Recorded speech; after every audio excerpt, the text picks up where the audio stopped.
The Elephant Island Chronicles presents The Solitary Celebration by Conrad Hannon, narration by 11 Labs. In the bustling city of Extroville, where noise never ceased and personal space was a luxury few could afford, there lived a peculiar man named Quentin Quietus. Quentin was an oddity in this land of constant chatter and ceaseless socialization, for he cherished silence and solitude above all else. As fate would have it, today was Quentin's birthday, a day that filled him with more dread than a public speaking engagement or a surprise party, both of which, incidentally, were mandatory weekly occurrences in Extroville. Quentin awoke on the morning of his 33rd birthday to the sound of his government-issued social stimulator alarm clock, which screamed, "Wake up and interact. It's a beautiful day to share your thoughts and feelings." He groaned, covering his ears with his pillow, a forbidden item he had smuggled in from the black market of Introville, a mythical place where silence reigned and small talk was punishable by law. Quentin's eyes fell upon the calendar on his wall as he reluctantly rose from his bed. Each day was marked with a mandatory social event. Monday, group hug therapy; Tuesday, oversharing circle; and Wednesday, loud laughter lesson. But today, his birthday was marked with a golden star and the ominous words, "Ultimate Celebration of Self," written in garish, glittery letters. In Extroville, birthdays were not just celebrations, they were spectacular, over-the-top exhibitions of one's existence, complete with parade floats, live bands, and a troupe of professional cheerleaders chanting about the birthday person's achievements. The very thought made Quentin's stomach churn. He shuffled to his kitchen, hoping to enjoy a quiet cup of coffee before the inevitable chaos began.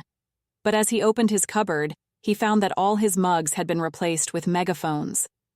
A Ministry of Social Affairs note read, "For your convenience, all beverage containers have been upgraded to voice-amplifying devices. Enjoy your morning announcements." Quentin sighed, pouring his coffee directly into the megaphone. As he took a sip, his voice boomed throughout the apartment complex. "I'm drinking coffee." Immediately, a chorus of voices responded from neighboring apartments. "Good morning, Quentin. Happy birthday. Tell us more about your coffee." Overwhelmed, Quentin decided to make a break for it. He had a secret hideaway, a small, soundproofed closet hidden behind a false wall in his apartment. It was his sanctuary, the only place where he could escape the constant demand for interaction. As he slid the false wall aside and stepped into his peaceful haven, Quentin felt a wave of relief wash over him. Here, surrounded by books and blessed silence, he could weather the storm of his birthday in peace. But his solitude was short-lived. No sooner had he settled into his favorite chair, a contraband item upholstered in whisper wool, a fabric that absorbed sound, then a holographic image flickered to life before him. "Quentin Quietus," boomed the larger-than-life figure of Mayor Gabby Garrulous. "Did you really think you could escape your civic duty of celebration? As per the mandatory Merriment Act of 2030, all citizens must participate fully in their birthday festivities." Quentin's heart sank. He had forgotten about the recent legislation that made birthday celebrations compulsory, enforceable by law. The mayor's hologram continued, her voice reaching decibels that would make a rock concert seem like a library. "As the birthday boy, you are required to lead your own parade, give a detailed speech about your life's journey, and then crowd surf through the city square. Failure to comply will result in a sentence of 1 year in the Chatterbox Correctional Facility." The hologram flickered out, leaving Quentin in a cold sweat.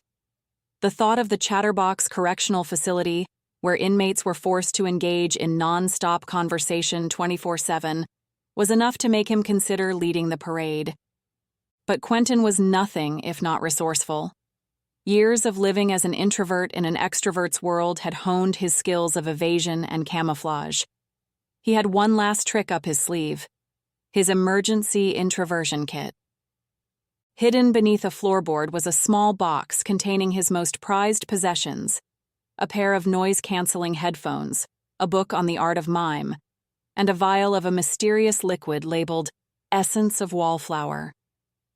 The essence of wallflower was an experimental compound developed by underground introverts.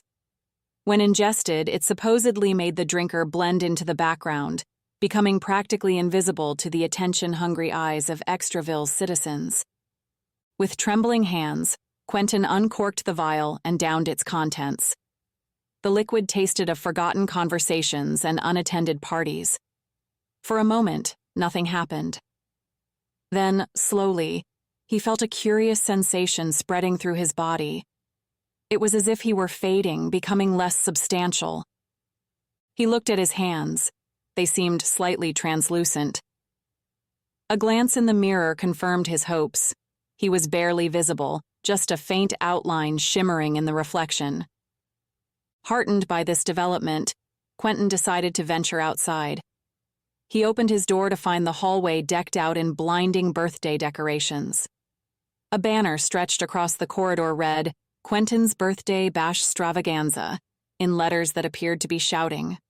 As he cautiously made his way down the hall, he passed neighbors frantically preparing for the festivities. Mrs. Chatterbox from 4B was rehearsing what seemed to be an hour-long birthday speech, while Mr. Loudmouth from 2A was testing a cannon that fired confetti and small-talk conversation starters. To Quentin's amazement, no one seemed to notice him. He walked right past the party planning committee, arguing about whether the birthday cake should sing or tell jokes. They eventually decided on both. Emboldened, Quentin made his way to the street. Outside, the city had been transformed into a birthday wonderland, or more accurately, a birthday nightmare. Every surface was covered in garish decorations, each screaming for attention louder than the last. The parade was already forming. Floats depicting giant versions of Quentin in various poses lined the street. One showed him confidently giving a public speech, and another had him joyfully participating in a group hug. The real Quentin, now almost completely invisible, felt a mix of horror and fascination as he watched this alternate, extroverted version of himself being celebrated. As he wandered through the crowd, he overheard snippets of conversation. "I can't wait to hear Quentin's speech. I hear it's going to be 3 hours long with a Q&A session afterward." "Did you know that after the parade, Quentin's going to host a 12-hour dance party? I've been practicing my small talk for weeks." "I'm most excited for the pin the personality on Quentin game. I'm going to give him the life of the party trait." Quentin shuddered. The versions of fun that these people described sounded more like cruel and unusual punishment to him. Quentin began noticing something odd as he continued his invisible journey through the city. Here and there, he spotted others like him. Faint, shimmering outlines of people moving quietly through the chaos.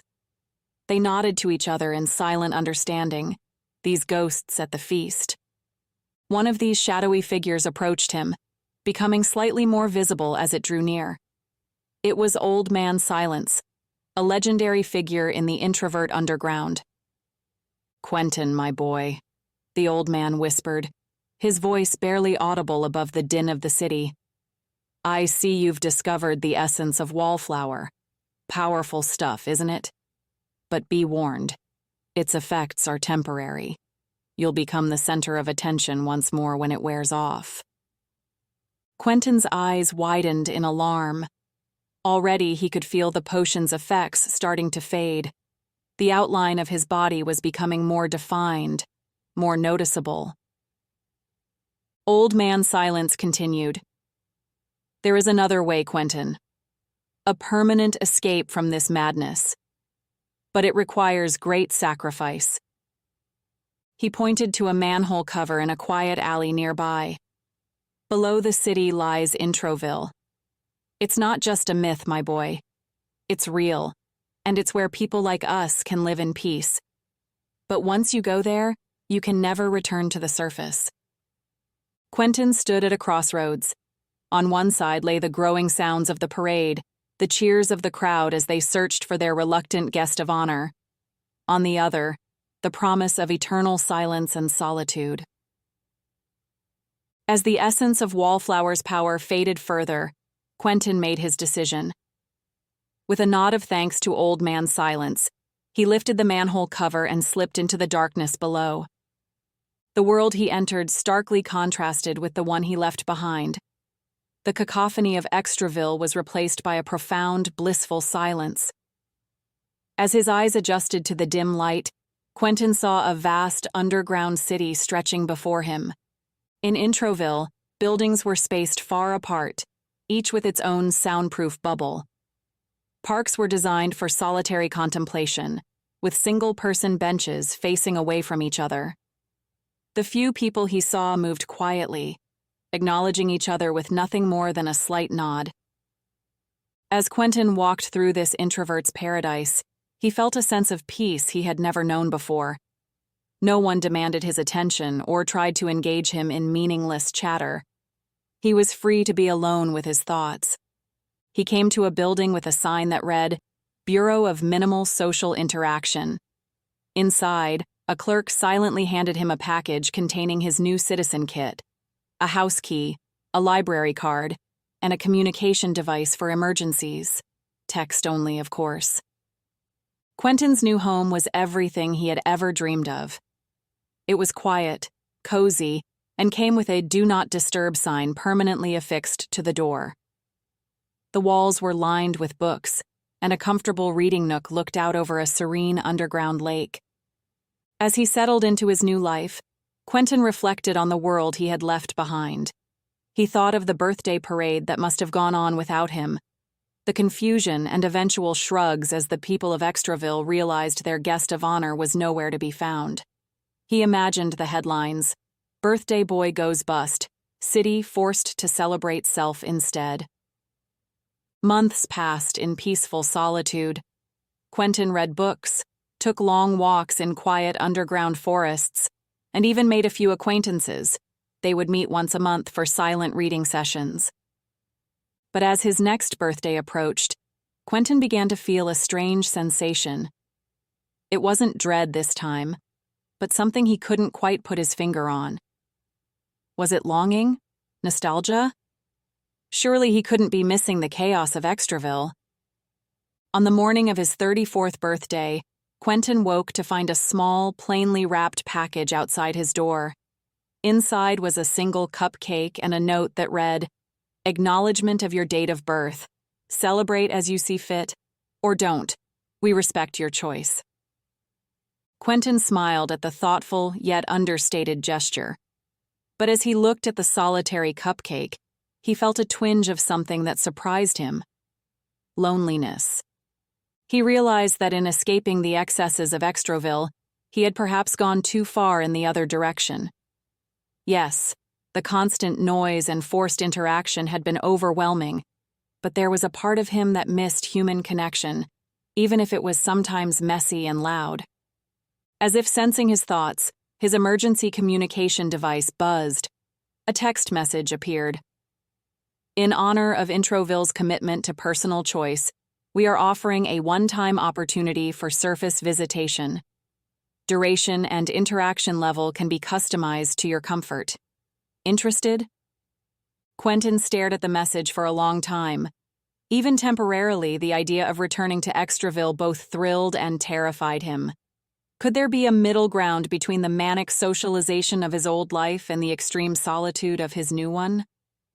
With trembling fingers, he typed his reply. Yes, but can we start small? Maybe a quiet dinner with a few people, and absolutely no parades. The response came quickly. Parameters accepted. A balanced celebration will be arranged. As Quentin prepared for his brief return to the surface, he realized that perhaps the key to happiness wasn't in the extremes of either Extroville or Introville, but in finding harmony between solitude and connection, quiet contemplation, and meaningful interaction. He stepped into the elevator that would take him back to the surface, armed with noise-canceling headphones and the knowledge that he could return to his quiet sanctuary at any time. As the doors opened onto the streets of Extroville, he took a deep breath, ready to face the noise and chaos once more. But this time, on his own terms. The city that greeted him was not quite as he remembered. Yes, it was still loud and bustling, but it seemed that in his absence some changes had occurred. He noticed new signs posted on buildings: quiet hours enforced, and respectful volume zones. As he walked down the street, a small group of people approached him. He recognized them as his old neighbors and coworkers. But instead of the loud, overwhelming greetings he expected, they simply smiled, and one of them said in a moderate tone, "Welcome back, Quentin. We've missed you.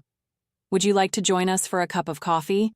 We promise to use our indoor voices." Quentin found himself smiling back. "That would be nice," he replied, surprised at how much he meant it. They led him to a nearby cafe, a new establishment called the Whisper Cup. Inside, the atmosphere was cozy and subdued. Soft instrumental music played at a low volume, and the tables were spaced far enough apart to allow for private conversations. As they sat down, Quentin's former boss, now speaking in a respectful tone that would have been unthinkable in the old Extroville, explained the changes that had taken place. "After you disappeared, Quentin, we were all forced to take a good, hard look at ourselves," she said. "We realized that our constant demand for interaction and celebration was driving people away. You weren't the only one who vanished, you know. We lost nearly a quarter of our population to, well, we're not sure where." Quentin sipped his coffee, hiding a small smile. He had sworn not to reveal the existence of Introville after all. His boss continued, "So we decided to make some changes. We still celebrate and socialize, but we've learned to respect boundaries. We've created spaces for quiet and reflection, and birthdays. Well, they're optional now. Can you believe it?" As they talked, Quentin felt a warmth growing in his chest. It wasn't the overwhelming heat of Extroville's old, forced cheer, but a gentle, comforting glow. He realized that this was what he had been missing: genuine connection, balanced with respect for personal space and individual preferences. The afternoon passed pleasantly, with conversation ebbing and flowing naturally. There were moments of comfortable silence that would have been rapidly filled in the old days, but now were allowed to breathe. As evening approached, Quentin's friends, and he found himself thinking of them as friends now, not just loud acquaintances, asked if he'd like to continue the celebration. "We've prepared something if you're interested," one of them said, "but it's entirely up to you. No pressure." Curious and feeling more comfortable than he ever had in Extroville, Quentin agreed. They led him to a nearby park, where a small gathering had been arranged. There was no giant banner, marching band, or cannon shooting confetti. Instead, he found a circle of chairs around a fire pit. Some people were roasting marshmallows, others were engaged in quiet conversation, and a few were simply sitting and enjoying the evening air. A hand-drawn sign read, "Happy birthday, Quentin, if you want it to be." Overwhelmed with emotion, Quentin felt tears pricking at his eyes.